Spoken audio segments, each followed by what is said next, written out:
Hello everyone, I'm FMZ and this is episode 43 of An Englishman Abroad, a Journeyman Story. Group of results to run through for you, so let's get right to it. Run the intro.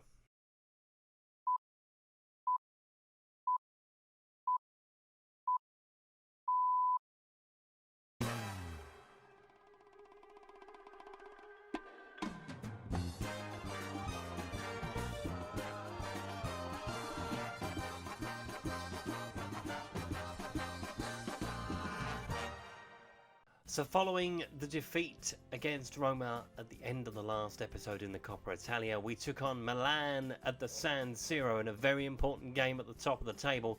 And as you can see, we came away unscathed with just a point, mind you, but it was better than a defeat. Goals from Carrasco for Milan and an equaliser from Cristiano Ronaldo from our perspective. Let's take a look at both goals. So we start with Carrasco's. Conti on the right hand side, running at our back four, playing it towards that far post. Carrasco with the chest down and the finish into the corner to give Milan the lead, but we pegged them back just before the half an hour mark.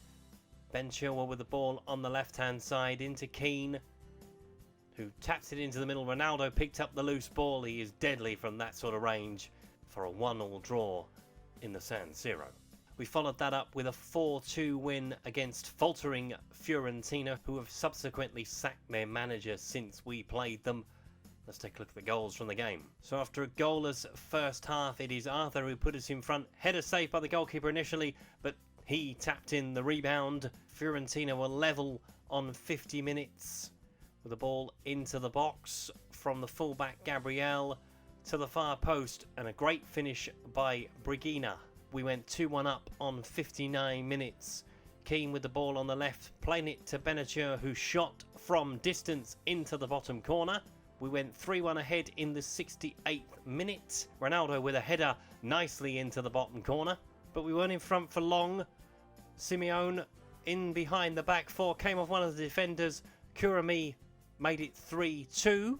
Before we finally secured the win from the penalty spot. Cristiano Ronaldo in the 72nd minute, bang into the bottom corner, as we finally saw off Fiorentina and beat them by 4-2. We followed that up with an excellent away win in the Champions League against Borussia Dortmund. We'll see what happened in leg 2 a little bit later, but let's take a look at the goals from the first leg. Cristiano Ronaldo struck early in this one. He loves the Champions League.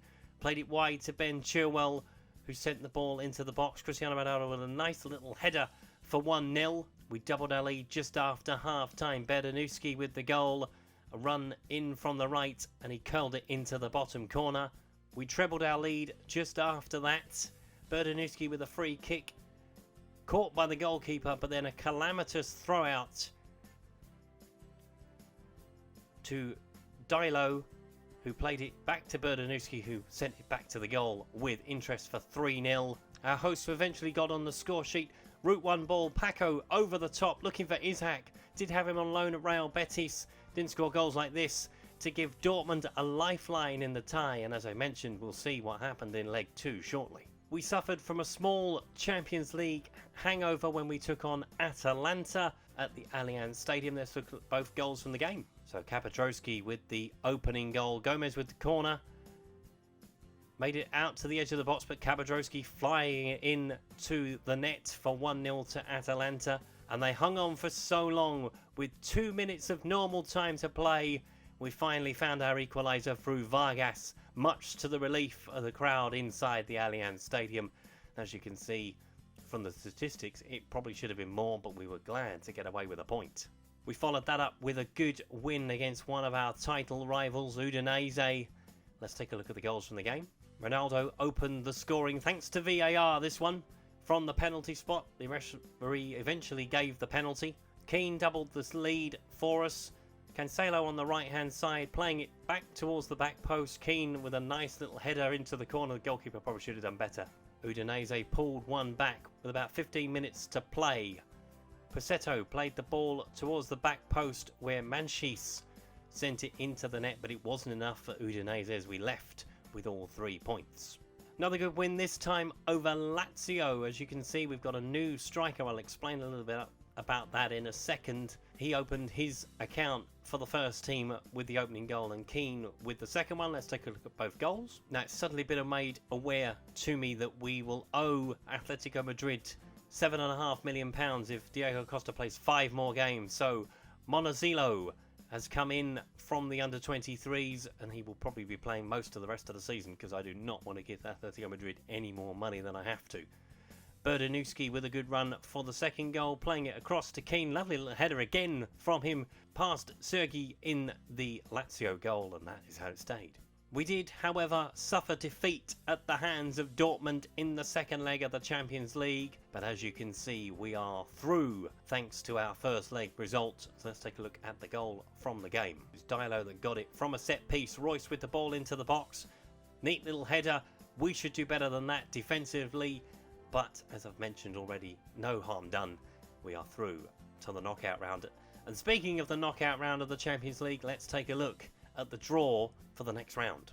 So here we are at the quarter-final draw for the Champions League. Let's take a look at the 8 teams that are in this particular draw. So we've got Atletico Madrid, Barcelona, Porto, Inter, who have survived the first knockout round, ourselves, Liverpool, PSG and Real Madrid. Whoever we're going to get, it's going to be difficult. So let's have a look at the draw. So we're the first team out and we will play Paris Saint-Germain. That's a tricky one. Porto will play Inter Milan. Atletico Madrid will play Liverpool, which means Real Madrid and Barcelona will meet in the quarter-finals of the Champions League. That is the biggest game from the draw. So it's Paris Saint-Germain for us with the first leg at the Allianz Stadium. So there is confirmation of the Champions League quarter-final draw. So it's PSG for us. Not entirely satisfied with it. There were easier teams out there, but if you're going to win the Champions League, I guess you have to beat the best that come along, and PSG are certainly one of those. So that'll be an interesting two-legged affair. In Serie A, it's becoming a bit of a cakewalk. 66 points from 27 games. We are 17 points in front of Milan. Admittedly, they do have 2 games in hand, but they've got to win both of those, obviously, to get any points from them. That still brings them only the 11 points behind us. So we are sailing to the title. It is a matter of when rather than if at the moment.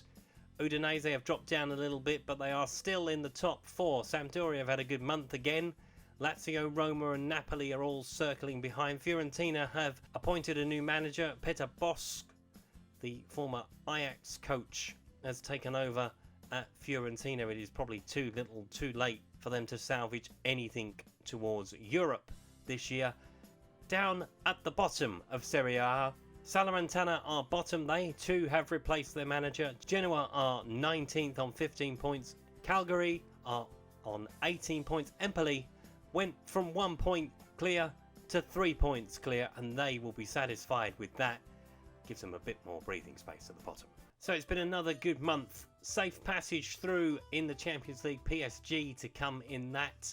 And you'll see how we got on against Paris Saint-Germain in the next episode. If you enjoyed today's video, please leave a like. If you haven't subscribed to the channel but would like to do so, please click the subscribe button down in the corner. That was episode 43 of An Englishman Abroad, a Journeyman Story. I will see you next time. Thanks for watching.